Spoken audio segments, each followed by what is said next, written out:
예, 시청자 여러분 안녕하십니까. 저희 비판과 대한 TV를 즐겨 봐주시고 또 많이 응원해 주셔서 고맙습니다. 저는 부분과 전체 코너 진행을 맡고 있는 서성교입니다. 부분을 통해서 전체를 파악해야 되고 또 전체 속에서 부분을 파악해야지 제대로 된 통찰력을 얻을 수 있다고 해서 부분과 전체를 이름 지었습니다. 내용을 보시고 마음에 드시면은 많이 공유해 주시고 또 좋아요 많이 눌러주시면 고맙겠습니다. 저는 이 코너를 통해서 주로 우리 한반도와 한반도를 둘러싸고 있는 4대 강국들의 전략, 특히 외교, 안보, 경제, 정치 문제 심도 있게 이렇게 분석해보고자 노력하고 있습니다. 오늘은 전 국민일보 주필을 지니신 이진곤 선생님 모시고 최근 남북한 상황, 또 북미 간 상황, 중국과 일본과의 상황 살펴보도록 하겠습니다. 선생님 안녕하세요. 네, 안녕하세요. 네. 12월 15일 날 미 국무부 특별 대표이자 부장관으로 승진했죠. 비건이 방한을 했습니다. 북한이 연말을 시한으로 정해서 미국에게 새로운 셈법을 요구해왔지 않습니까? 예, 예. 그래서 이제 연말의 시간이 다가오고 있으니까 미국의 입장에서는 가만히 있을 수 없고 비건 특별 대표가 방한해서 북한 쪽에 좀 카운터 파트를 직접 만나보겠다 이런 이야기를 했는데 선생님 보시기에는 북한 쪽에서 만날 가능성이 어느 정도 있어 보입니까?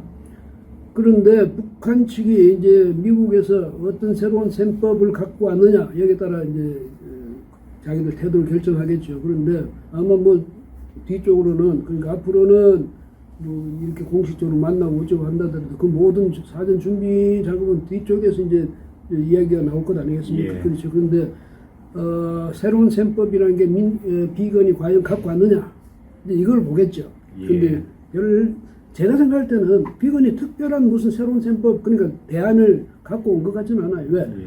미국은 원칙은 분명하거든요. 비핵화, 북한 비핵화 원칙은 분명하고 북한의 그 원칙은 또 분명합니다.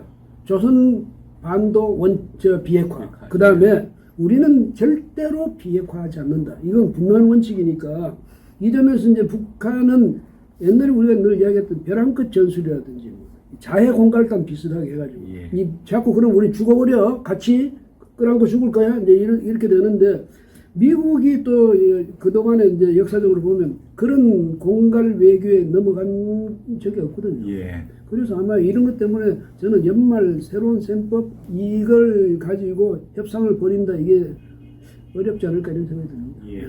지난 그 2월 하노이에 있었던 김정은 위원장과 그 트럼프 대통령의 정상회담이 결렬됐지 않습니까? 예. 그 가장 근본적인 이유도 과연 비핵화에 대한 개념이 뭐냐? 예. 북한 전체에 있는 핵 물질과 무기와 과학자들 이런 걸 총 망라할 거냐? 예. 아니면 영변과 일부 핵 시설만 예를 들어서 검증을 하고 폐쇄를 할 거냐? 이런 비핵화의 개념 차이가 상당히 간극이 있었고요. 예. 그 다음에 이 비핵화를 이제 어떤 과정을 거쳐서 할 거냐.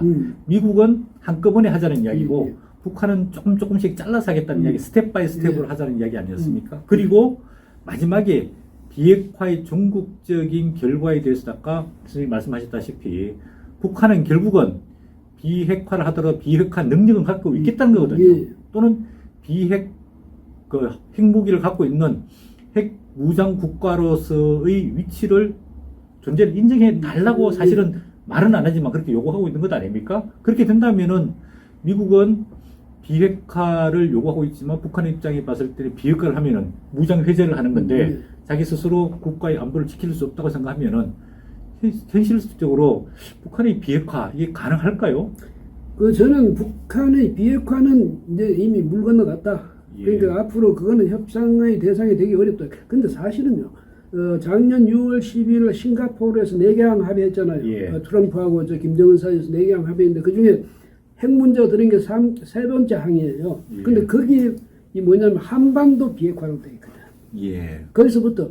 근데 트럼프는 인식이 뭐 한반도 비핵화와 북한 비핵화에 대한 구분이 뭐 불분명해 스스로 그렇게 인식했는지 몰라도 북한으로는 그 굉장히 중요한 문제거든요. 예. 예. 어차피 만약에 괌에 있든 뭐 어디 사이판에 있든 어디 있든 미군 기지 거기에 전략 핵 폭격이라도 있으면 그건 말하자면 그것이 한반도에 전개될 수 있는 그런 거라면 북한이 볼 때는 그건 아니거든. 미국이 약속을 깨는 게 되거든요. 예. 그래서 애초에 북한 자기들이 비핵화하려고 지금까지 그렇게 수십 년 동안 온갖 국제사회의 핍박을 받아가면서 하진 않았을 것 아니겠습니까? 예. 나는 핵 없이는 우리는 이 체제는 망한다. 그렇기 때문에 핵은 어떠한 경우도 핵은 지켜야 된다. 그런 이제 점에서는 북한은 절대로 물러서지 않을 것이다. 이런 생각입니다. 예. 아까 이제 벼랑 끝 전술, 영어로 말하면 이제 브링크맨십 스트래티지인데 그걸 이제 지금 북한은 계속 쓰고 있지 않습니까? 지난 12월 7일에 이어서 또 12월 13일에도 북한의 동창리라는 곳은 대륙간 탄도미사일을 발사 실험한 장소입니다. 거기서 두 번에 걸쳐서 지금 중대한 시험을 했다. 이렇게 발표를 하면서 대한민국뿐만 아니라 미국을 상당히 압박하고 있는 거거든요. 그렇기 때문에 미국의 입장에서는 가만히 있을 수 없어서 이제 비건이 한국에 왔는데 이번에 특별하게 두 사람이 더 같이 왔습니다. 국무부 대북정책 특별부대표인 알렉스 웡이라는 사람과 그다음 미국 백악관의 NSC 아시아 담당 선임 보좌관 이분은 이제 여성인데요. 앨리슨 후크라는 분이 같이 왔습니다. 그러면 이제 백악관과 국무부에서 한반도 실질 책임자들이 왔으면은 북한의 입장에서도 그냥 무시하고 안 만나주거나 대화를 안 하고 돌려보내기는 상당히 좀 부담스럽지 않을까요? 예, 그러니까 뭐냐면 지금 말씀하신 대로 7일날하고 13일날 중대한 시험을 했다지 않습니까? 근데 그 중대한 시험을 했는데 그것이 어떤 시험이냐? 앞으로 북한의 그 조선민주주의 인민공화국의 전략적 지위에 또 한 번의 변화를 가져올 수 있는 그런 시험을 했다는 거거든요. 그러면 뻔하죠. 뭐 ICBM 그러니까 기술 수준이라든지 또 뭐랄까요? 그게 사실 재진입 그 문제가 아직 북한이 해결 안 됐다고 그러는데 재진입 그 난제를 다 해결한 것인지 그것 때문에 이제 지금 자랑하고 있는 건지 뭐 그렇다 치더라도 어쨌든 ICBM을 가지고 미국을 압박하겠다는 것은 분명하거든요. 근데 그건 바꾸고 말하면 그동안에 미국하고 협상을 계속 해오면서도 북한은 계속 뒤에서는 ICBM을 계속 개발했다는 것 아닙니까? 또 핵무기도 뭐 소형화한다든지 이래가지고 핵탄두를 탑재한 미사일, 장거리 탄도미사일 실질적으로 운용할 수 있는 단계까지 왔다.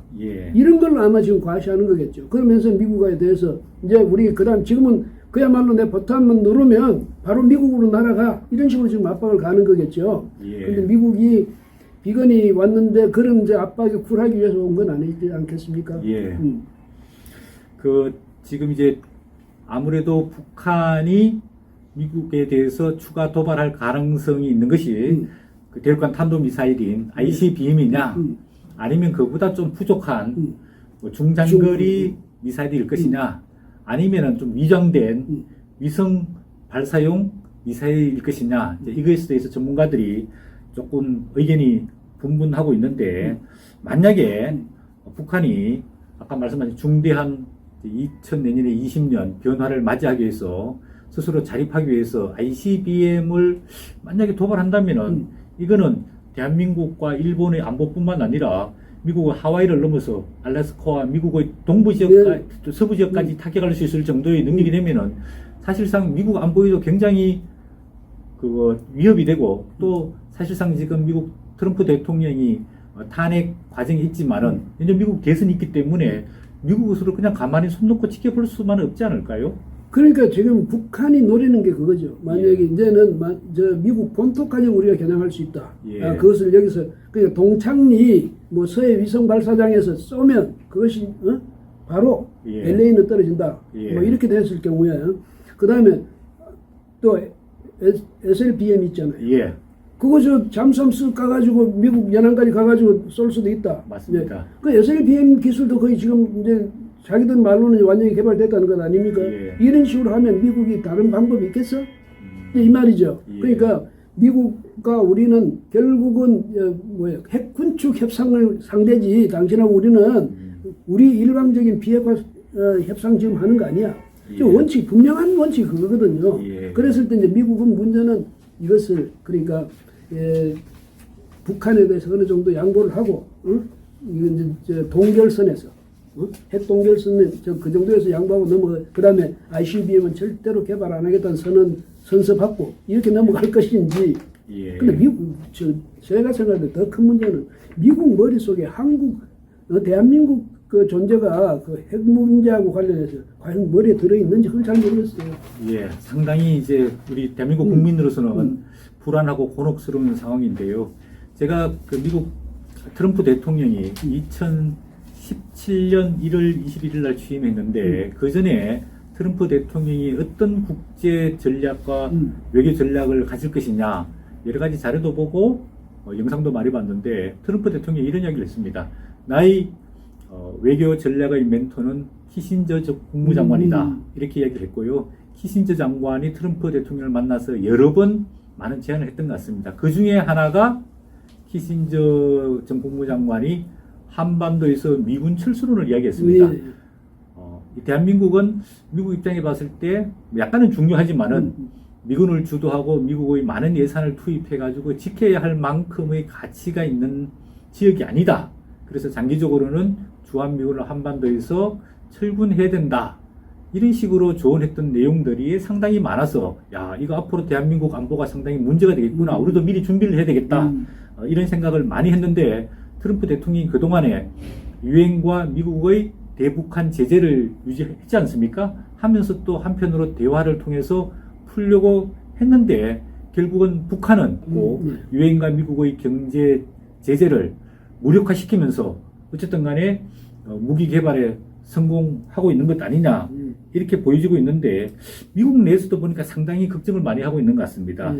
그 미국 공화당의 린지 그레이엄 상원 의원이 북한이 ICBM을 발사하기 전에 미국과 윈윈 합의를 이루어야 된다. 그래서 반드시 막아야 된다. 이런 얘기를 했고요. 좀 강경파인 밋 롬니 상원 의원은 북한은 믿을 수 없는 존재다. 강력하게 엄격한 제재를 계속해서 유지해가지고 북한을 국제사회에 끌어내야 된다. 이런 얘기를 했는데 우리 정부는 북한에 대해서 뭐 마땅한 입장을 지금 못 정하고 있는 것 같습니다. 그 1994년 제네바 합의 이후에 그동안에 지금 몇 년이 됐습니까? 그 오랜 기간 북한한테 사실은 시간 다 벌어준 거죠.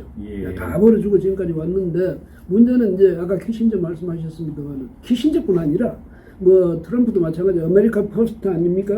그러니까 미국의 국익이 이제 우선돼야 되는 거고 그 다음에 이 한국의 베트남의 경험 이거 뭐 다른 이야기지만 키신저는 노벨 레독토하고 같이 협상을 해가지고 이제 휴전협정하면 키신저는 상 받았어요. 노벨 평화상을 받았죠. 그러나 베트남은 공산화가 됐지 않습니까? 그러니까 레독토는 나는 못 받는다고 그랬거든. 왜?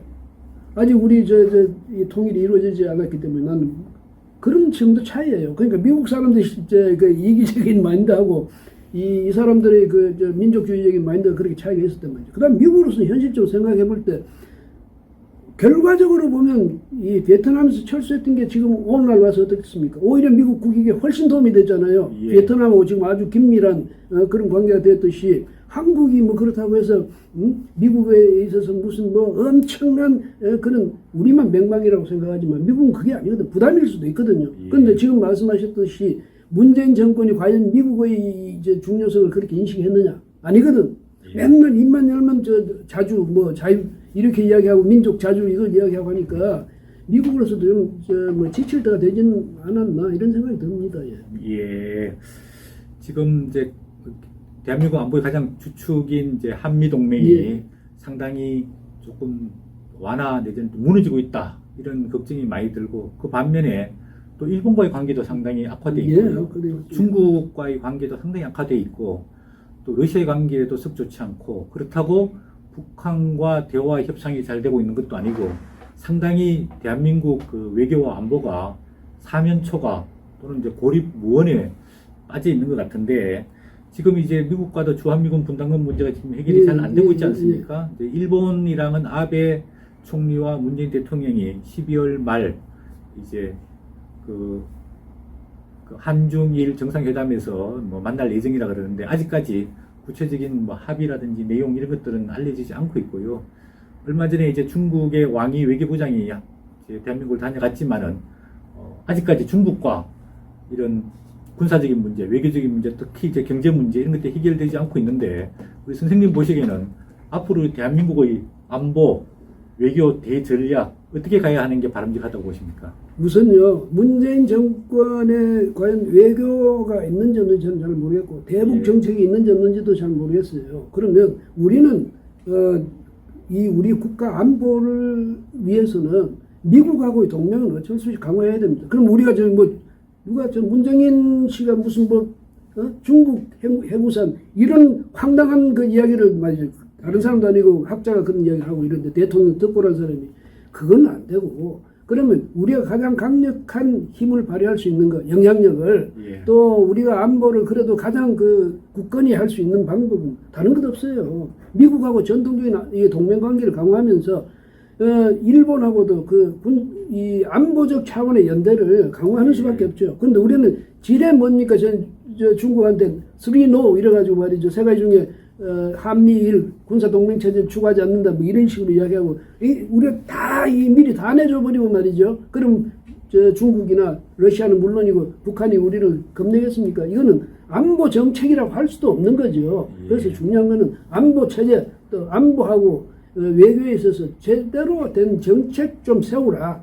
지금은 아무것도 없는 상태 아니냐 이런 생각이 드는 거죠. 예.